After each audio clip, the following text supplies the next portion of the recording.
Yeah, this thing never stays together.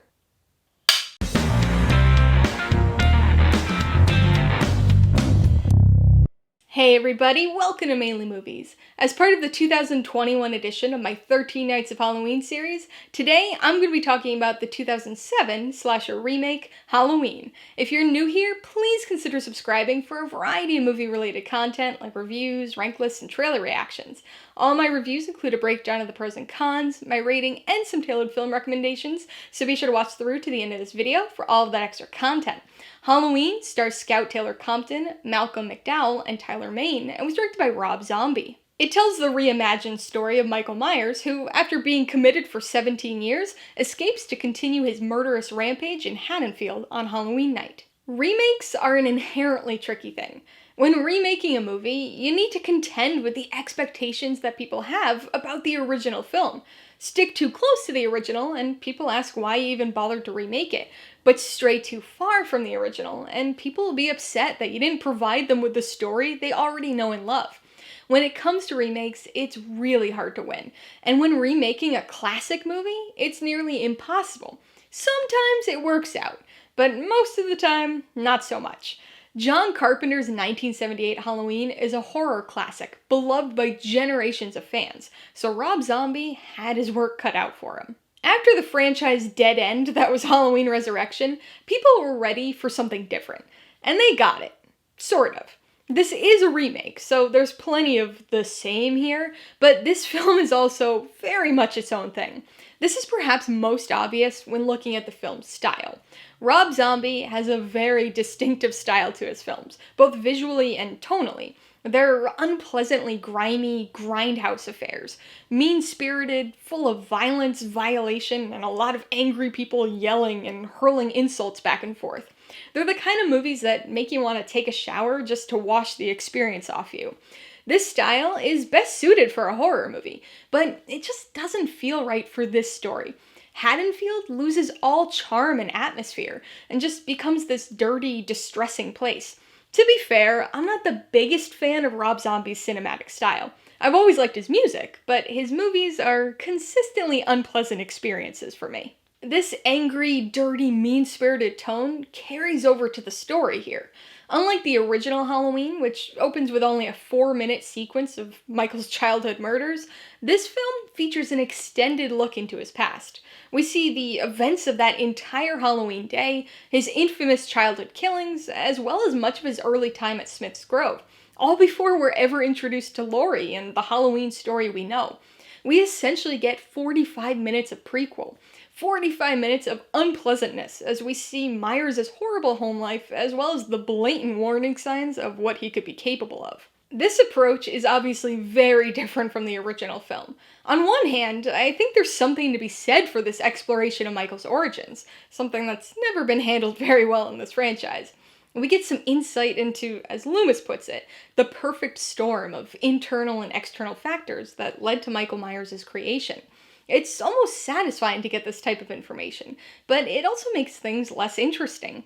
Rather than throwing the audience into the stalking scenario with little explanation like the original film, this movie spends too much time rationalizing. We're shown Michael's horrible and abusive home life, how he's bullied at school, his inability to control his anger. The film spends nearly half of its overlong runtime trying to make Michael a sympathetic character, trying to make us understand him. But this is just something that doesn't work for Michael Myers. He's the Shape, not something we should feel compassion for. After the extended prequel half of the film, the story does shift to something much more familiar. It's all still imbued with Rob Zombie's style, but there's something marginally more pleasant about it. This is the remake section of the film, so it obviously has quite a bit in common with the 1978 original, but this movie could never be accused of being a shot-for-shot remake. Locations get mixed up, events get altered and rearranged, the fates of different characters get changed, even the third act showdown gets a significant extension. Not to mention the fact that Michael Myers is absolutely enormous in this film. I enjoyed the second half of the film a good deal more than the first half. I think there were a few things that contribute to that, but referred nostalgia is certainly one of them. In spite of all of the changes, it's clear that Zombie has a lot of reverence for the original film, and there are a lot of callbacks and homages throughout this remake. Tommy Doyle and Lindsay watch the same movies, Blue Oyster Cult's Don't Fear the Reaper ominously and fittingly pops up as diegetic music. Even the characters feel like homages to themselves. Although they've got more modern attitudes, I actually like the attention paid to the characterization of Laurie and her friends. Linda still says totally a lot. Annie's still the rebellious daughter of the sheriff. In fact, Annie's probably my favorite homage aspect here.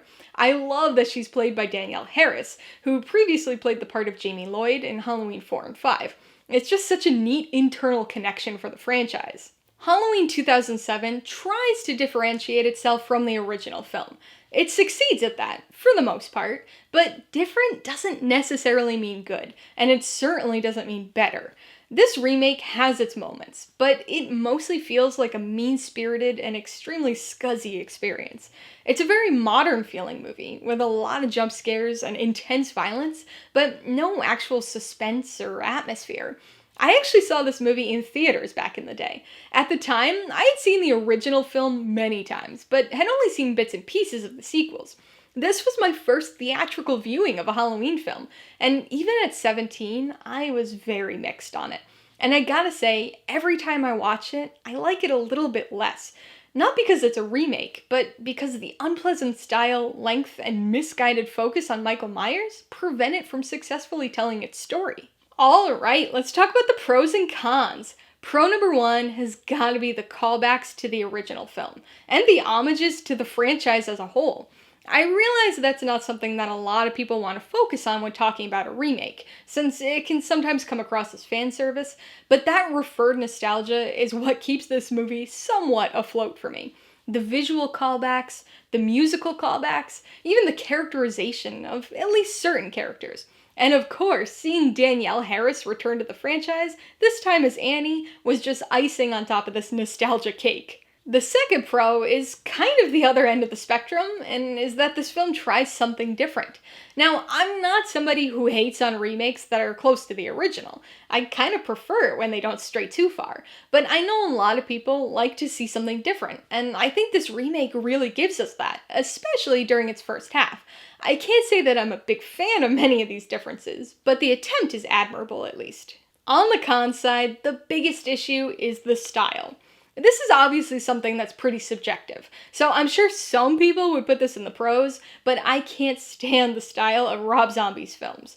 The look of them, the tone of them, they're just so utterly unpleasant to me. I've tried, and honestly, I used to not like the style, but tolerate it a bit better when I was younger, but it's just so ugh to me now. Mean-spirited, grimy scuzziness simply is not my style, I guess. Con number two is this film's seeming insistence on trying to generate sympathy for Michael Myers. The 45-minute prequel origin story intro to this film was a bold choice. Myers has always been a mysterious character.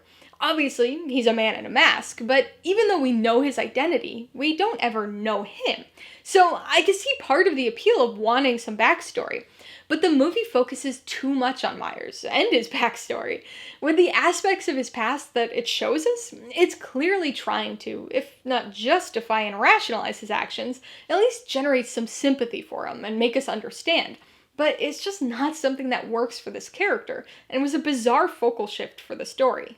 The third con is the runtime. It's just too long, especially the director's cut, which runs over 2 hours. For a slasher, that's a full half an hour longer than the original film, and about 20 minutes longer than the longest film in the franchise up to that point. It's just excessive and drags on and on.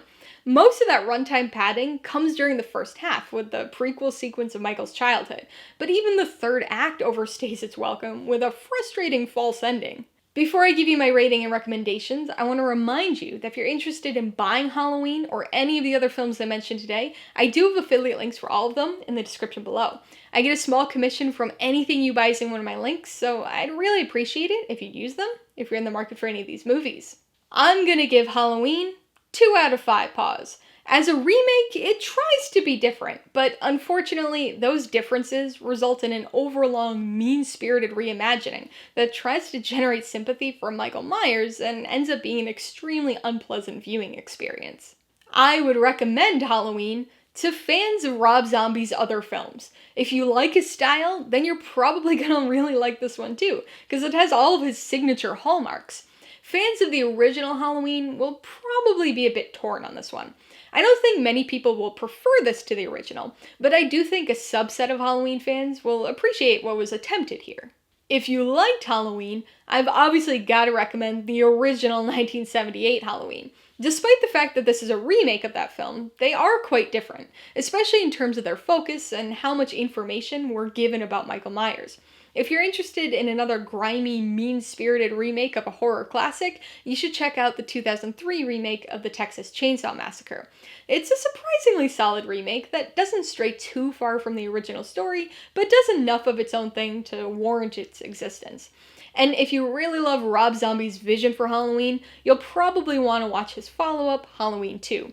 Rather than being a remake of the 1981 Halloween 2, this is a direct sequel to Zombie's version of Halloween, and really doubles down on the nasty, grimy unpleasantness. Alright, a couple questions for you guys. Number 1, have you seen Halloween? If so, what'd you think of it? And number 2, what's your favorite horror remake? Be sure to leave your answers in the comments below so we can get a discussion going. Alright, so if you got some enjoyment, insight, or information out of this review, I'd appreciate it if you'd hit that like button. And if you haven't done so already, please hit subscribe while you're at it to see more videos like this. Till next time, this has been Alyssa with Mainly Movies. The way life should be.